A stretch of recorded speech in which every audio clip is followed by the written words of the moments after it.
How's it going, everybody? Welcome to Mentor Monday.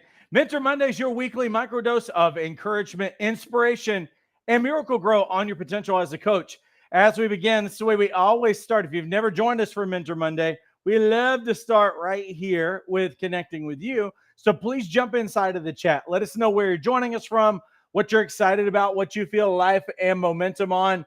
As I've always said, we are all the way over here we're in California, and I'm in a studio looking at a camera. So the only way that I can interact with you is if you jump inside of the chat.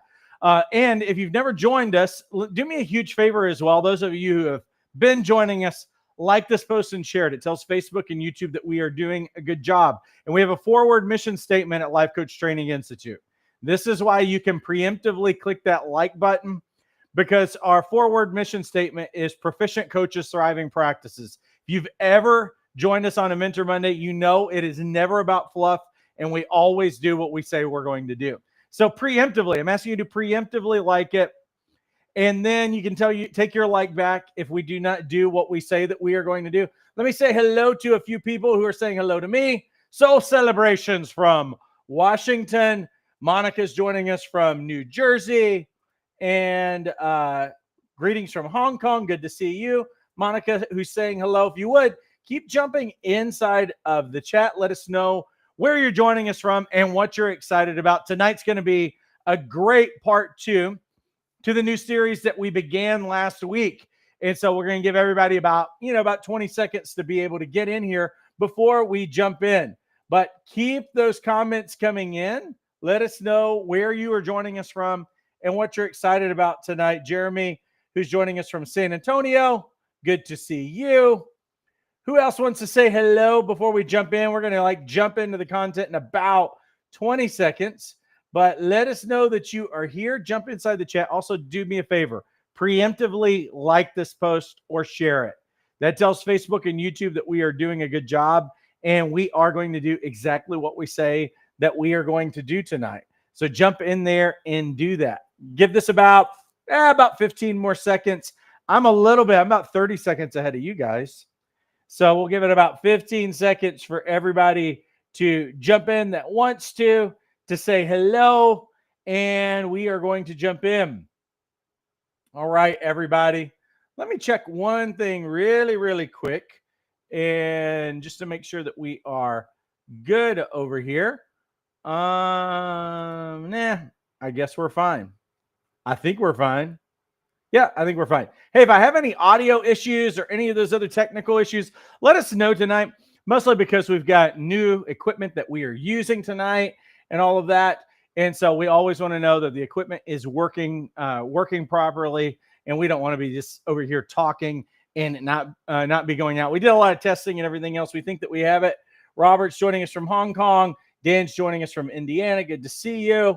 All right, we'll keep those messages coming in. We've been in this series called You Are Your Own Ceiling. We actually started it last week, and we've talked about story and the stories that we tell. This week, what we're talking about is waiting for perfect is costing you everything. And so before I jump into that content, some of you might want to get a hold of the slides. So if you want to get a hold of the slides, here's how you get them. It's really easy. Just text the word slides. Don't text any other words. Just text the word slides to 833-258-7547. That'll give you the link to the download of the slides. Again, that's 833-258-7547. I'll give you guys a few seconds to get that. And here's the other thing that you get in the slides. Not only are they beautiful slides every week, keeps you from having to write things down, but it's also going to have some great coaching questions in there, some tools to be able to benefit you and to help you. Let me see who else I need to say hello to. Francine, who's joining us from Houston. Good to see you. We'll keep those messages coming in, and I'll come back and I'll say hello to a few of you that I didn't get a chance to say hello to. So what are we talking about when it comes to this particular series? Well, this particular series is really, I would say, it's an acknowledgement on potential that is either being not utilized, not grabbing a hold of, that we keep kind of pushing things down the road. And the reality is that all of us who are sitting here right now know that we have untapped potential. Every one of you who are sitting here right now, you know that you have more in you than what you've gotten out of yourself. Whether that be untapped talent, you know that you have a certain amount of talent, you have a certain amount of ability. But all of us, if we're actually honest, that are in the room right now, you know that you have not reached your potential. You know, in anything that you have ever done, even when you've heard people say, "Oh, great job, you did an amazing job on this," you know that there's something in you that says, I can't really say that I did a great job because I know that I withheld a little bit. We knew when we cut corners, we knew when we didn't study as hard as we needed to study. We knew that there was a certain amount of a comfort zone that we were still living into. And so all of us know the areas of our life right now where we are cutting corners and where we are withholding in some kind of a way. And this series really is about addressing some of those things that maybe we're not addressing, that's keeping the lid on our potential, and that's actually made our ceiling a lot lower than what it's supposed to be. So this week specifically, what we're talking about is that waiting for perfect is actually costing you everything. And what do I really mean about that? Well, last week we talked about the fact that it is the story that we tell. And the story that we tell in many cases is a story that we know really, really well, that we've convinced ourselves of, and that the story that we tell, because we always talk in a narrative about our life, the story that we have seems to create a ceiling in our life. But we also have this thing in us, and maybe it's almost a lie that we tell ourselves, that if blank happens, if this happens, or if this circumstance wasn't in the way, or if this timing was right, whatever we want to do, we fill in the blank. And a lot of times what we do is that we have this a little bit different than a story. What we'll actually do is that we think that why we're withholding, or why we're not going forward, or why we're not executing, or why we're not doing something now has something to do with something I don't have control over. You know, every now and then, because we don't have a sales team at Life Coach Training Institute, we do have some sales helpers, is what we like to say. Because what we've done at Life Coach Training Institute is that we've done everything that we can to take people's excuses away to get them to move forward. And we know what those excuses are that keep people from being able to move forward. And some of them are really true. Like, when you're working full time, trying to find something that fits into your schedule, training that fits into your schedule, it's a big deal. That's why we have a 1-day program, we have a 3-day program, and we have a self-paced program, because we deal with all of those things. So we know, practically speaking, people have some of those issues. So that's why we do our programs exactly like that. We're busy professionals, people who are double booked. We also have Tuesday night live coach training. So anybody who's like, well, I don't want to be in an online school and not have any help, we have support, and we have support pretty much 24/7. So there's a lot of things that we do that if anybody has an objection that keeps them from moving forward, I understand, like real legitimate objections, costs, and all of those other things. Once we know, because I know what all aspiring coaches' objections are to moving forward, everything else that is there is something else that's going on in here. And so we have a texting service that if somebody has like a practical question that we don't have on the website or whatever, somebody's able to text in and ask a question. So every now and then, because our team is trained, we're not trying to sell people, because honestly, the price tag fits everybody's budget. So we're not trying to talk people into things. We're kind of like, we're going to be here. We're going to build trust with people. We're going to build rapport. And the day that they are ready, it's a no-brainer that they're going to work with Life Coach Training Institute if they've developed a relationship or allowed us to develop a relationship with them. So if somebody doesn't go forward, then there's something else that's going on. And so what happens is that our sales team doesn't do any sales things. as far as our support team that runs the texting service, they just ask basic questions and they don't try to haggle them. But every now and then, we will have somebody that'll show up in our emails and will show up in our texting. And about every 3 months or every 6 months, there'll be a barrage of questions that'll seem to come on from these individuals, and then they'll just disappear, and you won't hear from them for months until something is bothering them in their life, or they get a little bit irritated, maybe with their work, or maybe with their paycheck, or their lack of quality of life, or a lack of purpose, whatever it is, because all of us are called into coaching for a particular reason, and there's a lot of those factors are very similar. And so what will happen, though, is that if we know that somebody has been in our email list for quite a while, every now and then there's a practical reason that keeps people from moving forward. But once we get stretched out to like a year, when you've been Googling this thing for like a year, 2 years, 3 years, we know something else is going on in here. And that means that you are actually giving away your power as you're going along. So though our support guys, we just have website helpers on texting and everything else, even though we do not try to do anything salesy, if they notice that someone has been in our email list for a while, we know that the question that they are asking at this point, which is probably a repeat of another question, is probably not the thing that's keeping them from moving forward. I've always told my coaches this: how is never the problem. Commitment and whatever your belief system is, that's actually the problem. Once you've locked your heart into something, the how starts to make itself appear, and you know exactly what you're supposed to do. So there was this individual that and we have this every now and then, but this particular individual was asking some questions. And really what our team does is they look at the history of messages and everything else. What have they been asking about? What seems to be the blockage and some of those other things. And so at this particular juncture, our team looked at at this individual who was texting in, and this is what they found, because they actually responded in this way. And maybe it's a little bit in your face, but our team says, by our records, you've been in our database for 3.5 years now. That's a long time to be on the fence.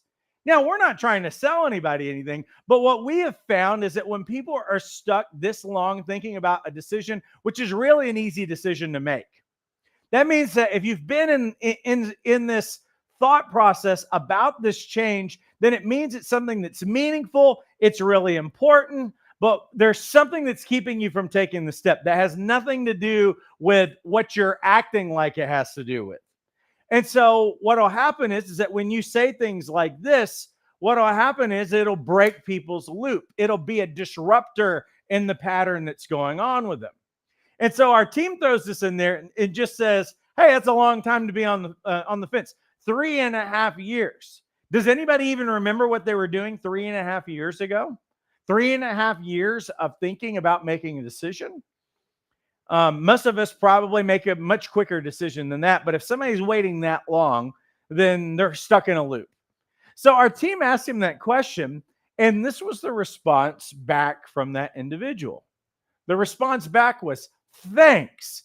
And they gave this scripture, and I know that probably most of you'll know this scripture immediately when I read it to you. But most of you, whether you're spiritual or not, you've heard this scripture before. Ecclesiastes 3:1. There was a song, I think it was back in the 60s or 70s, that used to go, to everything turn, turn, turn. There is a season. See, some of you are old enough to remember that, and some of you are like, that doesn't sound anything like that song. And some of you are like, I have no idea what this old guy is singing. It's before my time as well. But basically, they stuck a scripture to answer why, even though they have reached out to our team several times in 3.5 years, that they said something about timing, that there is a season and a perfect time for something to be done. And here's what our team thinks about that.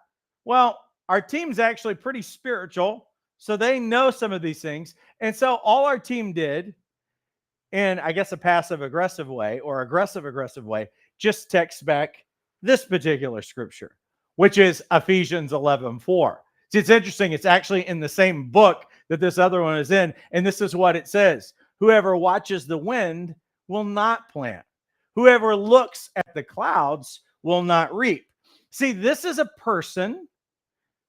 Whoever looks at the wind, who's waiting on the wind, maybe the wind's going to blow, maybe the wind's going to change, maybe it's going to rain, maybe it's not going to rain, but is this perpetual looking for something else to happen to bring you into a season? But anybody who has actually planted anything, anybody who has actually worked in farming or has a basic understanding of how you plant things, you don't wait on it to be perfect weather before you plant.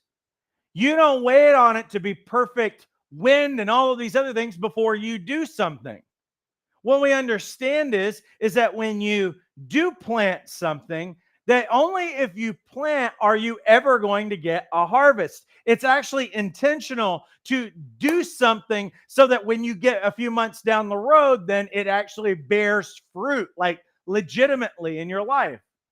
But see, there are people all the time that that prevent themselves from moving forward because they act like there's going to be a perfect time, a perfect moment, a perfect. Now, listen, we understand this in terms of farming and growing things or whatever, that something has to be dropped. There has to be an investment of seed that's dropped into something before you're ever going to have anything. But I wonder what would happen, what would have happened for this individual, or even some of you who haven't gotten trained and certified yet, you haven't moved forward.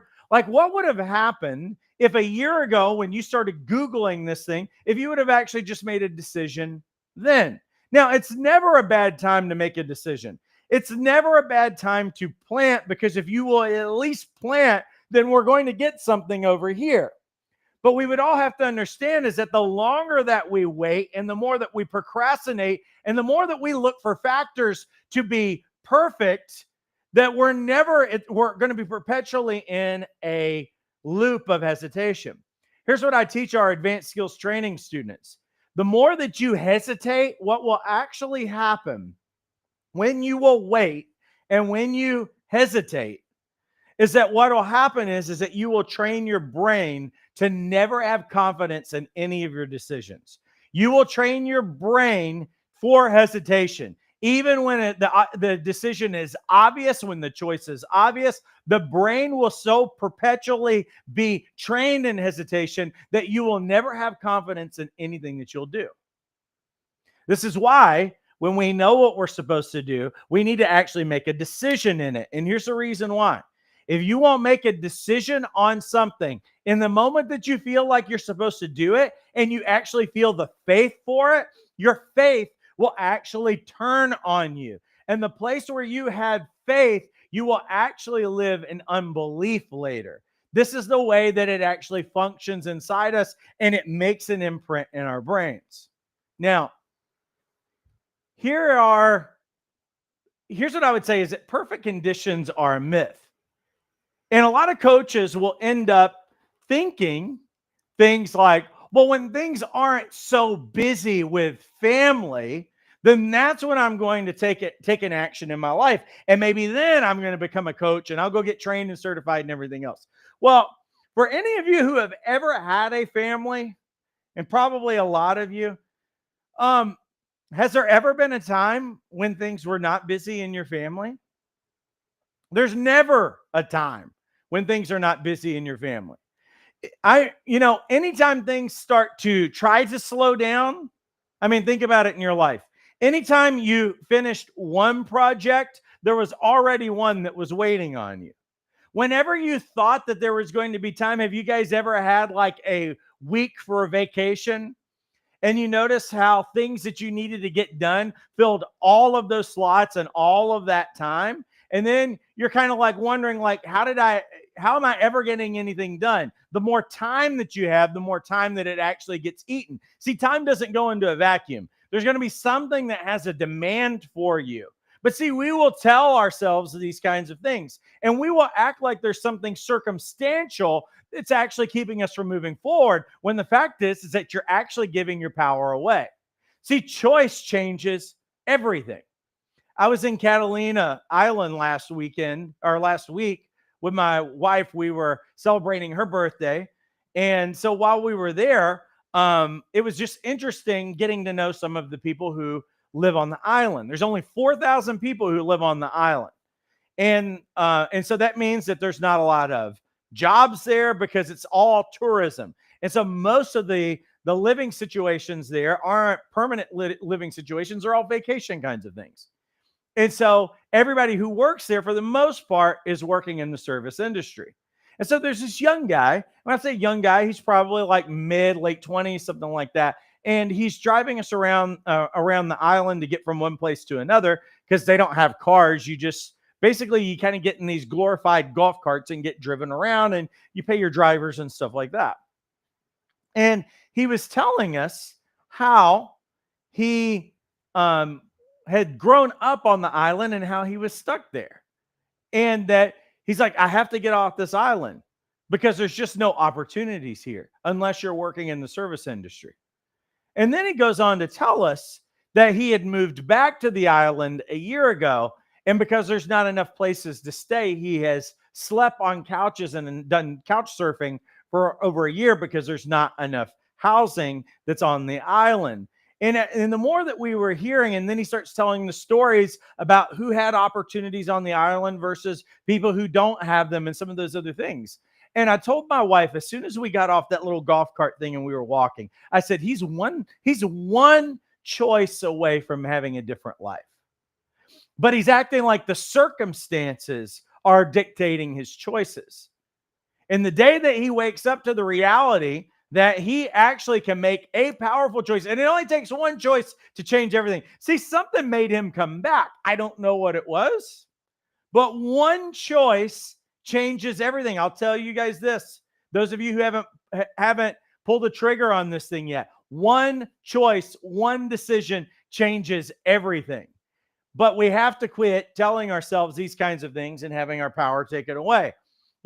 When money isn't so tight, well, the reality is that money may not be, you may not ever have more money to start your business. You may not have any more money. I mean, let's look back in our lives. If somebody says, well, when money's not so tight, well, most people aren't really making any more money than they were 10 years ago. Maybe 3% more a year. Matter of fact, if you haven't made if you're not making at least 20 to 25% more than you were making 10 years ago, you're actually losing money by staying where you're at.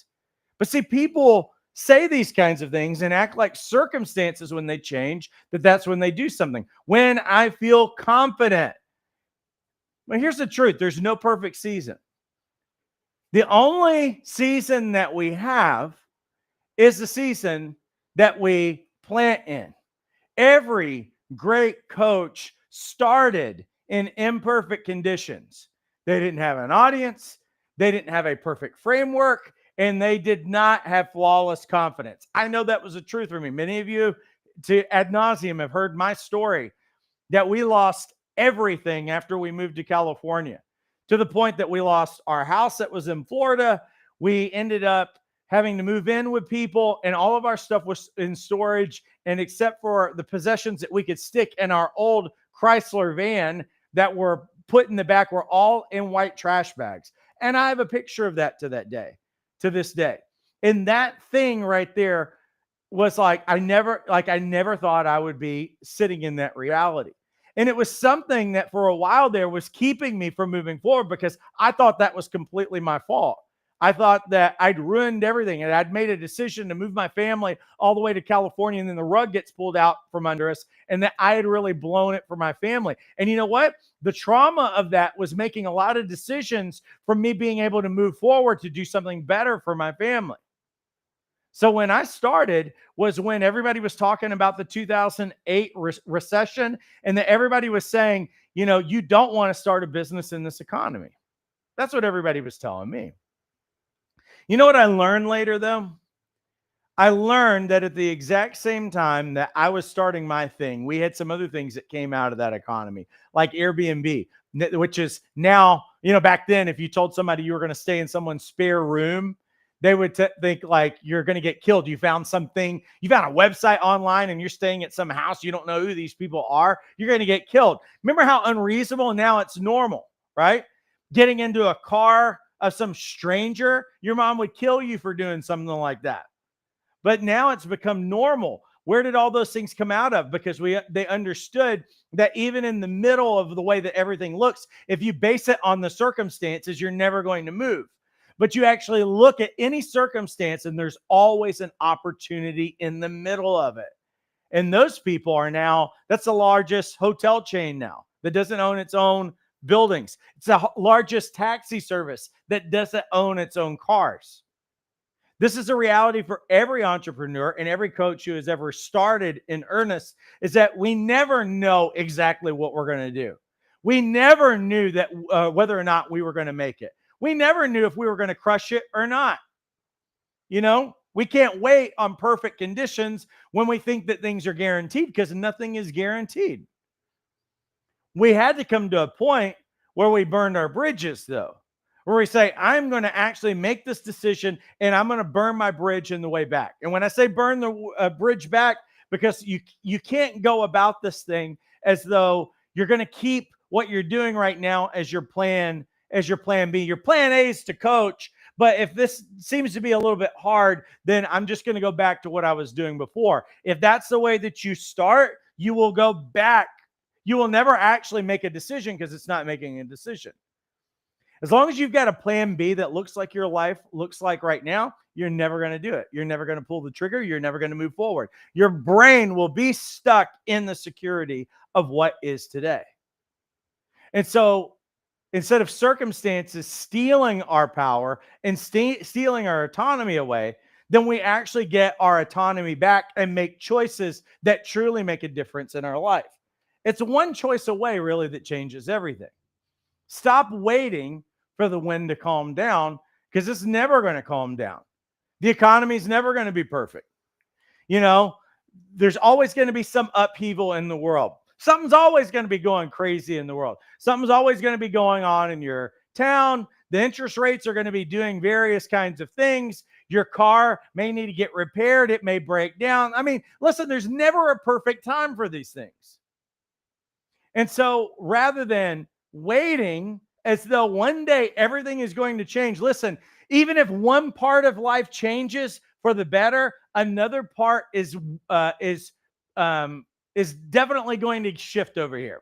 It'll definitely change. Something will happen in your city. Something will happen in the county that you live in the state that you live in. Someone will get elected, whatever. See, when people are sitting around and we are waiting on everybody else, what ends up happening is that we never actually do anything. And months turn into years, that turn into decades, and actually turns into a life that isn't well lived. Waiting is actually giving away your power. Waiting, though, feels responsible, but it's passive. Because when you let wind and when you let clouds decide, what you've already done is that you have already determined your results by everybody else instead of yourself.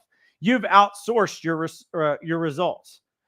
And so here's some common ways that coaches hand over control. They'll blame timing. They will spiritualize procrastination. There's a lot of coaches and people who want to coach that are very spiritual people, that are very, very faith-based, and they want to even in many cases be faith-based coaches. Some of you who are listening to me right now, that's the biggest priority of why you're wanting to actually do something. Well, listen, I just want to call you out on this. Don't blame God for why you haven't moved forward in your life. That's so wrong. And people do it all the time. They spiritualize procrastination. When the season's right, when I sense that there's a green light or whatever, you know how I always deal with this one? If I tell people, hey, $1 million is going to go into your bank account tonight at midnight, what are the first 3 things that you're going to do tomorrow? Well, they'll say, well, I'll do this, this, and this. And they'll do it knowing that there's money in the bank. Well, it's funny that I can ask them that, But hypothetically, but they can't make that decision today because they're like, well, maybe it's just not the right season. Well, it's amazing how the season changes when you know there's money in the bank account. If I tell a coach, it's guaranteed you're going to be a six-figure coach, what are you going to do? And who are you going to work with? It's amazing how they know the answer to that immediately. And they're not in this tension of like, well, maybe I need to pray about this more. Maybe I need to pray about it longer. Hey, maybe sometimes the reason why you're not actually getting your prayer answered is because God's looking for you to be the answer to your prayer. If you can see something, then it really doesn't require faith to do it.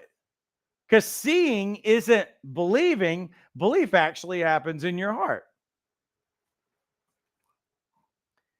Blaming the economy. And newsflash, coaches are actually making more money since COVID. Actually, the economy is quite great right now, in spite of what some parts of the media would like you to think. I'm actually very, very encouraged by it. But I've been encouraged for years because 72% of coaches are making more money than they did before COVID. And then most of the other ones are making about the same money, but they're not losing money. Just amazing. That little bit of tidbit, I can tell you that does not mean it's going to change your life. But I will tell you, if you're sitting around wrestling around with that, listen, it is an amazing time. I wish I would have had this economy in a post-COVID world when I started my business, because I had to work a lot harder to get clients back then than you have to work now. Here's the last thing I'll say. Every time you delay because of conditions, what happens is that you're dropping your ceiling lower than it was before. That's the reality of it. So we need to have a shift. And what's the shift? Well, the shift is to plant anyway. Because what is life about? Life is about planting in uncertainty and trusting growth. Listen, if you think about in your life right now, there was never a perfect time to get married. Any of you who got married that are in the room, you weren't sitting around like, you know what'll be the perfect time to get married is exactly on this date and on this time. And it might be 3 or 5 years away. This is going to be the perfect time. And I'm going to have the perfect income, and it's going to be the perfect weather. And we're going to live in the perfect house, in the perfect city, in the perfect county, in the perfect state, in the perfect world. You didn't do any of that stuff. You know what you did is that you proposed because that's what your heart was telling you to do. And then you set a date. And then you followed through with what that commitment was. And you know what you did after that? You figured it out because the commitment was more important than anything else. If you ever had a kid, there was never a perfect time. There has never been a perfect time to have a kid. When is the best month to have a kid? What is the best age to have a kid? And after you had the first kid, here's the funny thing is that you didn't have money for the first kid. You didn't know what you were doing, and you had that kid, and everything worked out perfectly. And then you found out you're having another kid, and you're like, we don't have money. We don't even have money for the first one. And you know what? That second kid just makes room for itself. And you figure it out. What are we going to do with two kids in diapers at the exact same time? You figure it out. Me, when we were 40 plus, having another kid, we welcomed it and we figured it out. You know, most people who are like hitting 40 are thinking about empty nest and a lot of those other things. Man, if I had a kid right now, I know we would figure it out. I'm not planning that, but a child would make room for itself. And we would make room and we would figure it out. You know why? Because we're really great at being able to do that. And that's actually the natural, normal way of functioning. Everything that is over planning, overthinking, and everything else, those are people who will never actually move. You know, again, I'll say this again. When you overthink, you never think of the best case scenarios. But if you could approach your overthinking in terms of the best case scenarios, but overthinking is always thinking about everything that could possibly go wrong, most of which will never happen. You don't need perfect conditions. What you do need is courage to act with what you do have. Imperfect planning always beats perfect planning every day. And confidence is a harvest. It's not a seed. Let me say this again. Confidence is a harvest. It's not a seed. You grow it by planting. So if you're waiting to start when you are fully confident, your confidence does not mature until you come into harvest. When you get confident as a coach, when you've got a track record and you've been working with people. That's the same thing that happened with you being a parent. Like when you started out being a parent, you had no confidence in doing that. Now, these years later, you can tell other young people what they have to worry about, what they should be focused on, and everything else. If you parented right now at your age versus when you started 10 years ago, you know that there's so many things that you wouldn't be worrying about today that you worried about back then.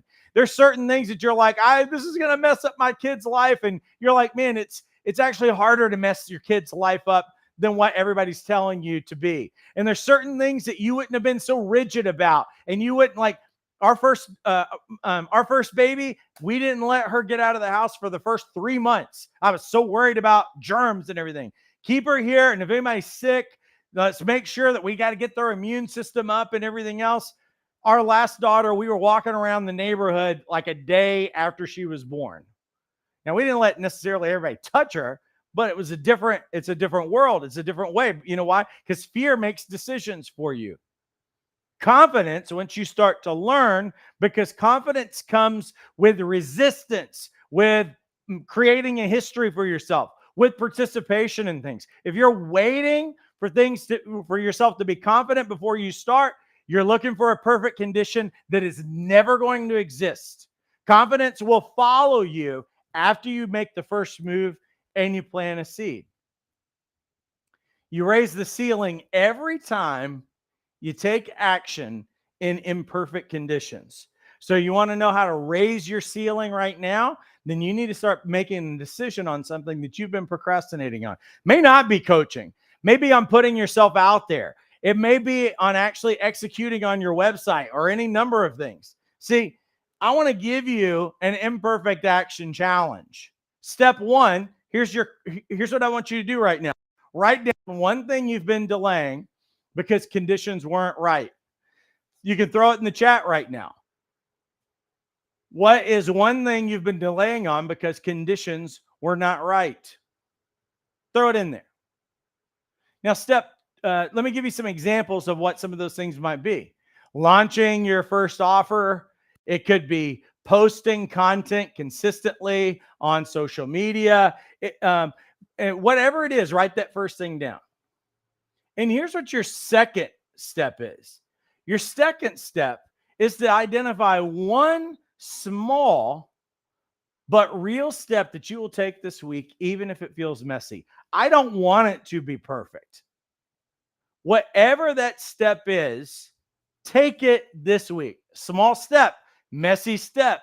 Be willing to actually take whatever that step is. Maybe it's to book 2 practice sessions today. Maybe it's to post your first video. Even if you think that video is not polished, it might be to send an email to 3 potential clients instead of waiting on your funnel to be perfect.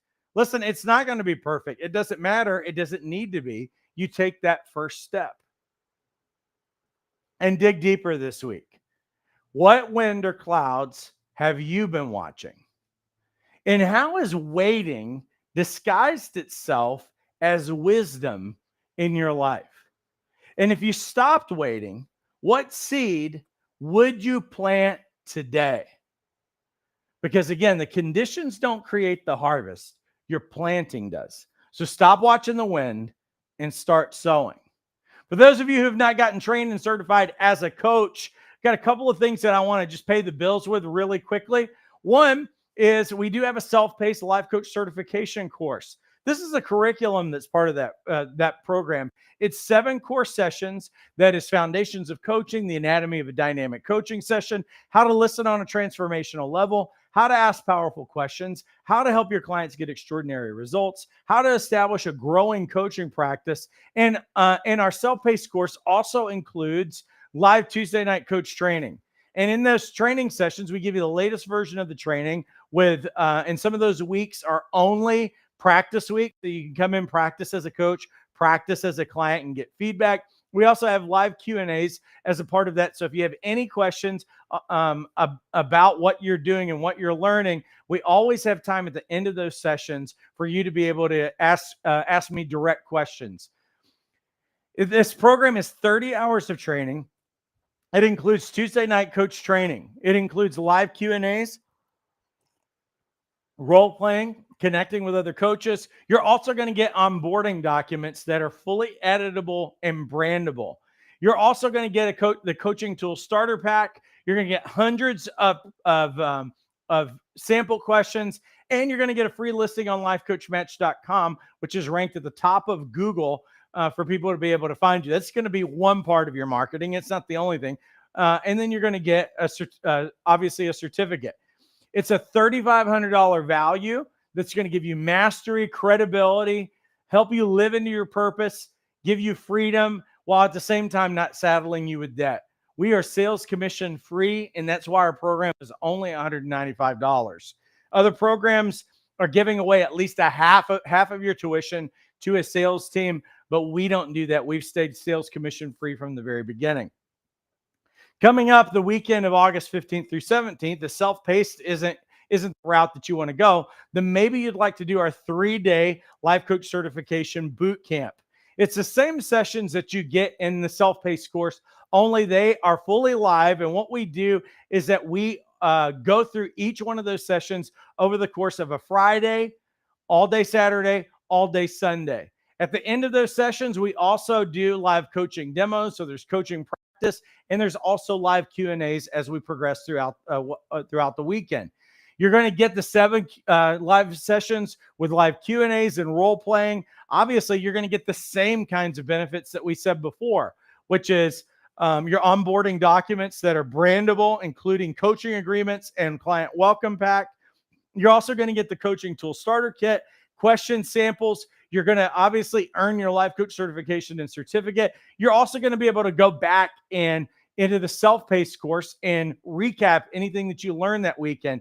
You're going to get handouts. You're also going to get invited to live Tuesday night coach training, because even though we're wrapping all of your training up in a weekend, we don't want you to be on your own. So anytime you want to join us on Tuesday nights, you can. The price for the weekend program is only $295. There is also a payment plan just in case you can't come out with $295. One time you can just go in. It's a $47 a month payment plan until the end. So let me say hello to a few people who have said hello to me. Deanna's joining us from Canada. Kim joining us from Dayton. Lori says I am launching my summit. Kim says, I think my life isn't good enough for people to want me as a coach. So I wait until I have more to offer. And what I want to encourage you to do, go back to last week's where we talked about the stories that we tell. And the reality is that's a very common story for coaches, that we think that when my life is more together, then I have something to offer. The reality is that people who are looking for coaches aren't looking for people who have never been through anything and haven't had any challenges in their life. All of us know that if anybody is up there pointing at the world and acting like everybody else has a problem, but they're living flawlessly, all of us know that we can't trust that individual.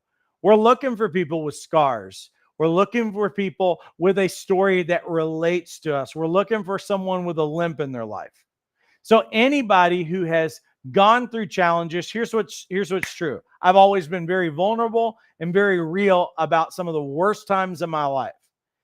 And if somebody's looking for perfection, then they need to go find another coach. They need to go find another trainer, because I'm not offering that to the world. So if you're looking for somebody who's never made a mistake, never had a regret, never had bad beliefs, never had trauma, never had any of those things, I'm not that guy. But if you're looking for someone who has a path to victory, that has went after certain giants and is still confronting giants, then maybe I'm your guy. And here's what I think. I think that the integrity part of us is that we can say, here's the giants that I have confronted. And Kim, here's what I know about you, is who you used to be is not who you are today, because you defeated giants, you've slain dragons that were in your life.